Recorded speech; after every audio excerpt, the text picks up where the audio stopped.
اسیلاتور یا نوسانساز قلب تپنده یک میکروکنترلر هست، طوری که اگر اون نباشه انگار میکروکنترلر مرده و اصلا کار نمیکنه.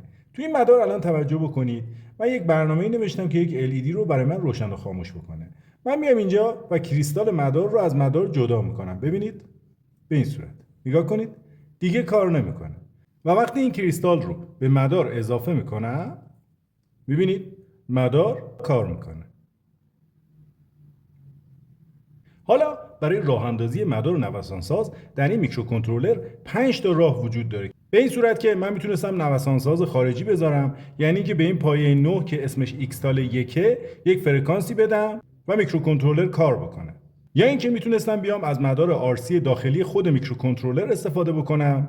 سومی که بیام و یک مقاومت و خازن در خارج از میکروکنترلر بذارم و وسطشون رو به پایه 9 یا همون ایکستال 1 وصل کنم تا میکروکنترلر نوسان کنه. چهارم این که میتونستم یک کریستال فرکانس پایین یا همون 32.768 کیلوهرتزی بذارم که میکرو کار بکنه. و راه پنجم برای نوسانسازی میکروکنترلر استفاده از کریستال فرکانس بالا هستش که تو این مدار بچه من از این راه پنجم اومدم استفاده کردم، یعنی یک کریستال 4 مگاهرتزی رو اینجا گذاشتم و مدار من داره نوسان میکنه و کار میکنه.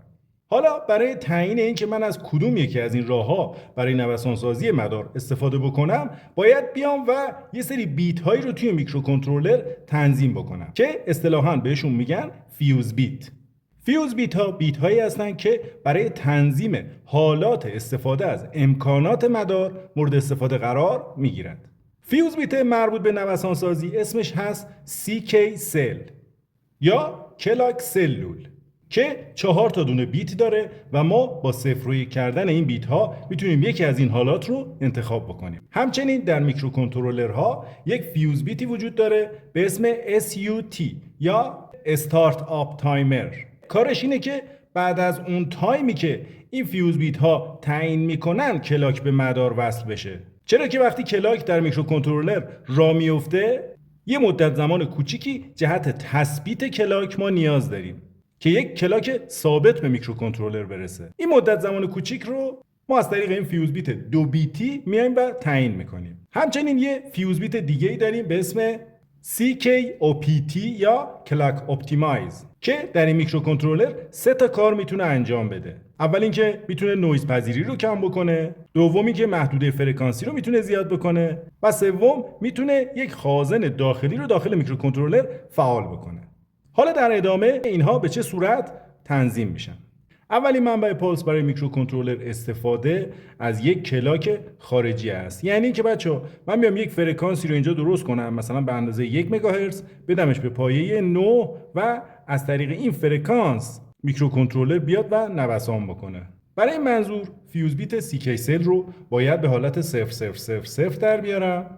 و همچنین زمان استارتاپ هم اگر به این صورت 1-0 باشه یا 1-0 اینجوری باشه، ما 4.1 میلی ثانیه یا 65 میلی ثانیه خواهیم داشت. یعنی اینکه این منبع نوسان ما بعد از این مقدار زمان به این میکروکنترلر وصل میشه و راه میندازه، چرا که اون موقع تثبیت شده. توی این حالت اگر فیوز بیت CKOPT رو ما فعالش بکنیم، یک خازن 36 پیکو داخلی، منظورم از داخل خود میکرو هستش، به پایه 9 وصل میشه و اون طرفش به گراند میخوره.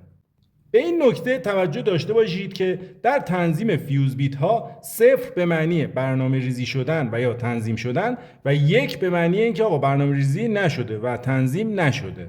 منبع بعدی نوسانسازی میکرو RC داخلی هستش که میبینید اگر من CK سل رو 0001 بذارم، فرکانس 1 مگاهرتز داخلی فعال میشه. میبینید که حالا اگه به لحاظ باینری بگم، اگر 2 بذارم 2 مگاهرتز، 3 بذارم 4 مگاهرتز و اگر 4 بذارم 8 مگاهرتز فعال میشه. و باز هم زمان استارتاپ به این صورت است که 0.141 میلی ثانیه و 1 0 که به عبارتی باینری میشه 2 میشه 65 میلی ثانیه زمان استارتاپ. یعنی اگر ما یکی از این کدها رو انتخاب کنیم، میکروکنترلر ما بدون اینکه به پایه 9 و 10 چیزی وصل بکنیم، از طریق RC داخلی خود میکرو رو یکی از این فرکانس ها با این زمان استارتاپ شروع میکنه به کار کردن. یادتون باشه که بچه تو این حالت فیوز بیت سیکاپت به هیچ عنوان نباید برنامه ریزی بشه، یعنی باید 1 باشه. منبع بعدی نوسانسازی میکرو RC خارجی هست، به این صورت که به پایه 9 یک مقاومت وصل میکنیم و به 5 ولت وصل میکنیم و از پایه 9 یک خازن به گراند وصل میکنیم و بر مبنای این دو تا قطعه فرکانسی داخل میکرو ایجاد میشه و میکرو شروع میکنه به کار کردن. مقدار این فرکانس به چه صورت به دست میاد؟ از این رابطه به دست میاد. توجه داشته باشید که مقدار مقاومتی که استفاده میکنید باید بین 3 کیلو تا 100 کیلو باشه و خازنی هم که استفاده میکنید باید بزرگتر و یا مساوی 22 پیکوفاراد باشه. با این توضیحات اگر فیوز بیت CK سل روی کد 5 باشه، میکرو با فرکانس های کمتر از 9 مگاهرتز کار خواهد کرد. اگر کد 6 رو برای CK سل انتخاب بکنیم، میکرو بین فرکانس های 9 تا 3 مگاهرتز کار میکنه. اگر روی کد 7 باشه بین 3 تا 8 مگاهرتز و اگر روی کد 8 باشه بین 8 تا 12 مگاهرتز کار میکنه. یادتون باشه بچه‌ها این مقادیری که برای R و C انتخاب میکنید و فرکانسی که حاصل میشه وابسته به این که شما چه کدی به CK سل دادید باید در این محدود فرکانسی باشه ها. یعنی اگر مثلا توی CK سل شما کد 8 رو دادی اما R و C رو طوری تنظیم کردی که این فرکانس مثلا باشه 3 مگاهرتز، میکرو درست کار نخواهد کرد.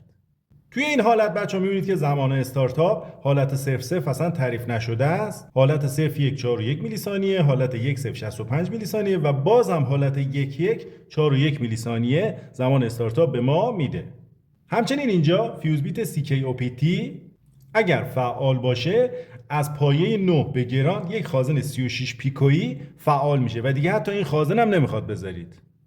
حالت بعدی استفاده از یک کریستال فرکانس پایین با فرکانس 32.768 کیلوهرتز هستش که معمولاً برای کارهای RTC و یا اینکه با میکروکنترلر بخوان یک ساعت درست بکنن استفاده میشه. در این حالت CK سل باید روی کد 9 قرار بگیره و زمانهای استارتاپ هم به این صورت تنظیم میشه.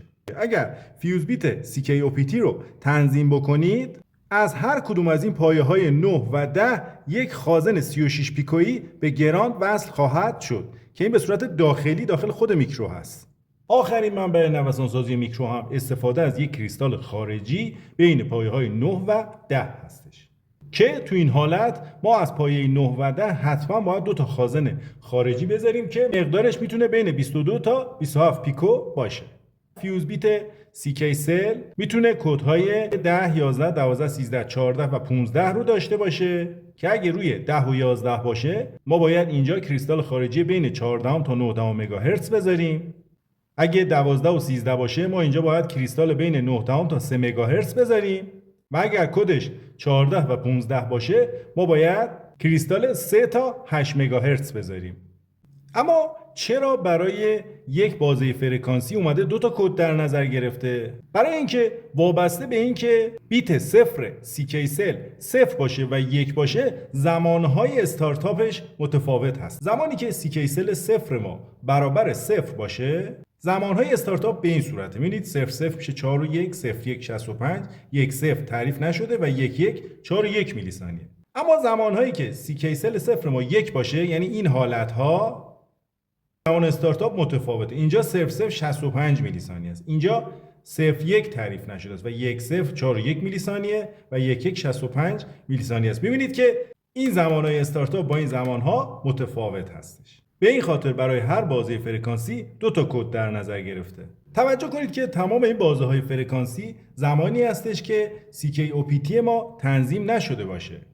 اما در این حالت اگر ما CKOPT رو تنظیم بکنیم طبق دیتا شیت روی تمام این کدها ما میتونیم اینجا کریستال بین 1 مگاهرتز تا 16 مگاهرتز رو بذاریم.